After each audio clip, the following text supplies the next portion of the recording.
everyone, welcome once more onto our special Gamesmaster holiday camp. Now, a lot of people ask me, Dominic, you keep mentioning Auntie Marisha and her special culinary expertise, but we never actually see her. Does she exist? Well, the reason is Auntie Marisha is very... Thermal underwear for the evening's first foray on a frosty little number called Fire and Ice. The task is to guide Cool Coyote through the secret Arctic level in less than 2 minutes. But beware, you will not be able to exit the level unless you have collected a key, the last segment of which is being guarded by the resilient, abominable snowman. Do watch your footing on those slippery surfaces.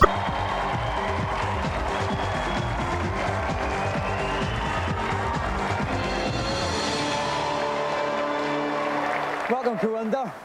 Now, I know you wanted to bring along your own joysticks, which you actually make. Do you want to talk us through a couple of them? I was going to use this one, but because I was practicing so much, it's broken now. I can hear it. It does. So I'm going to use this one. Your choice, and we'll get ready to play. And guiding me through the chilly waste tonight is Gamesmaster's very own Stephen Carsey. Welcome, Steve. Hello, Dominic. Now, Steve, any tips you can give Kawinda here? Well, as with so many Gamesmaster challenges, it's all about speed. He's got to keep going, avoid all the obstacles, and keep a constant supply of snowballs coming out. So, Kawinda has 2 minutes to get to the end of the level and defeat the Yeti. Kawinda, if he doesn't fall into this icy water here. Oh no, Kawinda's lost 1 life already, and he's only been going for 30 seconds. Not the best of starts for Kawinda. He's gone back to wait for this little whale again. He's having all sorts of problems here, Kawinda. He's got to watch this water. Oh no! He's up again! Kawinda's lost 2 lives. He's hardly even started, Steve. I don't know what to say. No, I'm completely lost for words, Dominic. Apart from retire. And he's gonna, oh no, he hasn't done it yet. Oh no! Oh, Kawinda, my heart bleeds for you. Go, yes! Kawinda's Right, the second part of the very nasty challenge. fall here. Right, Now there's a plethora of penguins here. He's got to get through all of them. I'm sorry, but that simply wasn't good enough. It's a banishment to the pit, I'm afraid. Oh dear, Kawinda.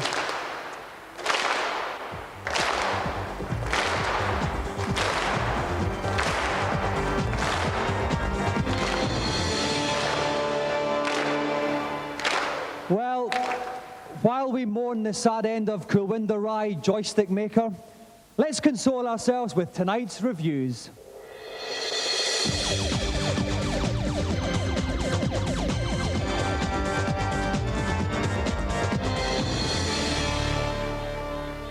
This week we throw the Marquis of Queensberry rules out of the window as we look at beat-em-ups. First up on the NES, free your hometown from the clutches of some odious bloke or other in Street Gangs.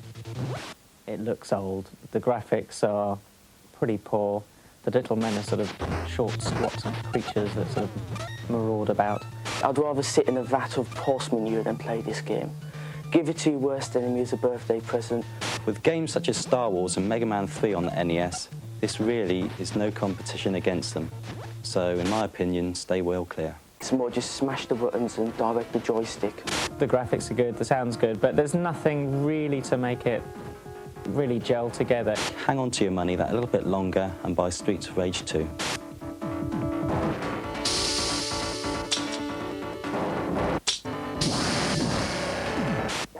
Finally, they're lean, green and hyped to the extreme on your Super NES screen. Turtles 4, Turtles in Time. These guys are tragically unhit. I mean, they're all rather pathetic these days, but the Turtles game itself is actually not too bad.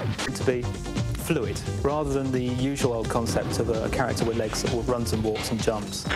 I came up with the idea of silly putty. Basically, I used to have a blob of it when I was a kid. To start with, I sketched the silly putty in a A2 pad, started him off as a sphere, put the eyes on him, then produced some movements for him on paper. Come on then, I love you now. Every single nasty begins life as a similarly humorous yet two-dimensional drawing. Step 2 involves bringing them all to life. The initial graphics are drawn on the Amiga itself and animated. You make up some sprite files, you make up some backgrounds to test. Too bad. Just listen. Step 5. Game graphics are pilfered for box illustrations and the game is up and kicking. So, how long does it take a grown man with facial hair to make one game? Silly Putty took about 16 months of hard work for a team of 7 people. life for yourself like this young gentleman in virtual reality. Test drive all the latest arcade games and take on the Gamesmaster himself at all the challenges you've seen on TV. For a very special day out, call the NEC box office on 021 780 4133. Do tell them if you're in the Gamesmaster Club because there are special discounts for all members. Well, the diver got quite wet with those ones. Now it's to fly in jets for the Air Force rather than helicopters for the Navy. How are you going to find this tonight? Different, but I've had a few goes on it, and hopefully I should be able to master it. OK, well, you scored many points for England, but you only get one try tonight. OK, Matthew, you're a bit of a whiz at these games. How do you fancy your chances? Yeah, I think I can beat it pretty easily. OK, then. Right, I would like you, Matthew, since you're the most confident one, to go first. Rory, if you'd like to just hang around behind Matthew there, and maybe you can learn one or two things from him. And boarding me amidships for this challenge is Vivian Nodge from GameZone. Welcome, Vivian. Hi, Dominic. OK, now this is quite a tough simulation, Vivian. Do you have any tips for our challengers? Apparently the way to go about this one is to come in low, follow the wake of the ship, and put her down gently. OK, let's hope we can all learn a thing or two from that.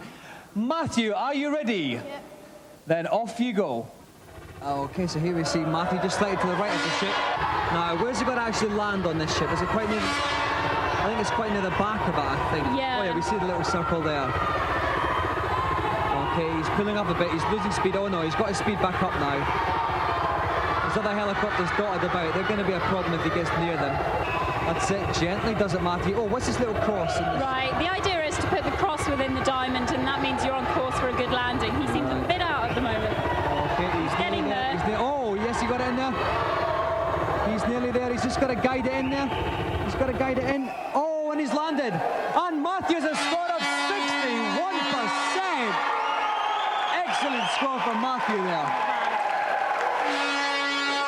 If you'd like to see if proper pilot Rory Underwood can beat Matthew's mammoth score of 61%, join us after the break.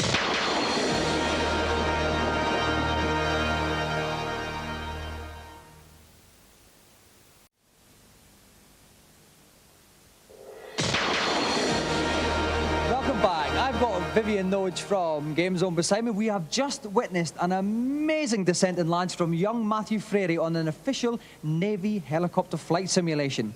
We've got Rory Underwood about to take his try. Rory, are you ready? I'm ready. Then off you go. OK, so we expect big things from Rory here. Yep. And right away, he's in a nice little flight path there. He is. It's dead on course, I think. His altitude's got dropping down quite steadily here. He's got a nice 47. He's moving in. Oh, this is looking very smooth. Very, very. He's not quite low enough. He's getting very... he's been very, very safe with this. OK, here we have the little cross in the diamond. This is looking good. This is looking very smooth indeed. What a masterful display. Oh, and he's landed. Oh, no! No! Rory Underwood, 56%. So, young Matthew Frary has just picked him to be tonight's winner. And they frown upon that in the Navy. Do they crush in the undercarriage? Yeah, it's a bit expensive. You're going to crush the undercarriage all the time, yeah. OK, well, listen, Matthew, was it a problem for you at all? No, not really. No. Well, Matthew, as the winner tonight, you have won the greatest prize Channel 4 has to offer, the Golden Gamesmaster Joystick.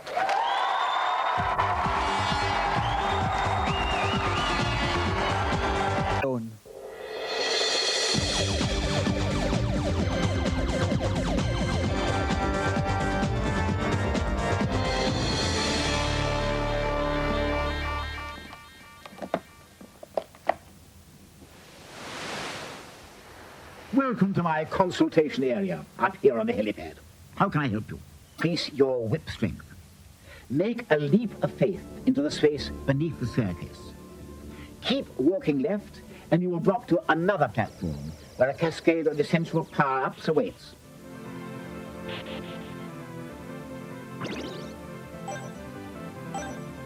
Then return via the invisible staircase, pressing up and right on the joypad, and leap back to safety. Thank you. That's great. It is rather, isn't it? Next, please. I've heard there's a wall for level 1-3 on Psycho Fox. Where is it? Where is it? Please would perhaps be in order. Some people's... I think we have one more before closing up shop. On level 12 of Prince of Persia on the Game Boy, how do I get past the mirror image of myself? This doesn't reflect well on your game-playing ability. Approach your mirror image, and as soon as you draw your sword, resheath it and walk on. Simple when you know how, isn't it? Yes, it is. Thanks. That revelation brings tonight's consultation to a close. See you anon. So, some juicy tidbits from everyone's favourite tipster. Now for tonight's final challenge, we're going to carry on the theme from last week and make it a curly challenge. And joining me in the sin bin tonight is Sega Pro's very own Dave Bad Boy Perry. Now, Dave, I know you've been known to slap a puck about for real. Now, how do these games compare to the real thing? Well, obviously, they're not as fast or as violent as the real thing. And if Danny hasn't played this game very much, then I think he might just get caught out tonight. OK, let's fifind out. Oh, the ball's out there, it's a rebound, but Warren's picked it up. OK, so can't stop him, smack him. There we go again. See, lovely. Danny learns fast, doesn't he? OK, we're about a quarter away. Oh, it's up for another rebound, but the goalie gets it. Danny's leading 1-0. It's unfortunate for the Greens getting hammered out. 1-1. Oh, what a beautiful goal there, Dave. Right round the goalkeeper. We hear the chants, they're all chanting for Danny there. He might be the Danny, what's wrong with Warren? He's got this awful green kit to put up with. That's probably why they don't like him. OK, and now they're really coming again. Tries a long shot, but it's comfortably saved by Danny's keeper. He's going to get it. It's gone back. Oh, Warren's picked it up. It keeps going. Oh, no, the time out ties out. Oh, no. Just ran out of time. And Danny actually slotted it into the net, but the time had just run out. Of time.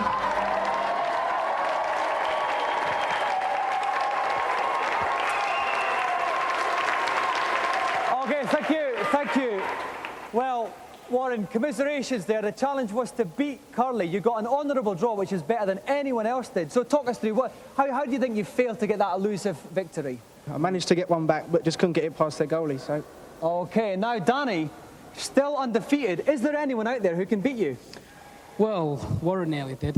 It was a close match and he deserves credit for it. OK, well, we'll find out if anyone can next week. Meanwhile, a round of applause for our challenger, Warren Brazier, and the undefeated champion, Danny Curley!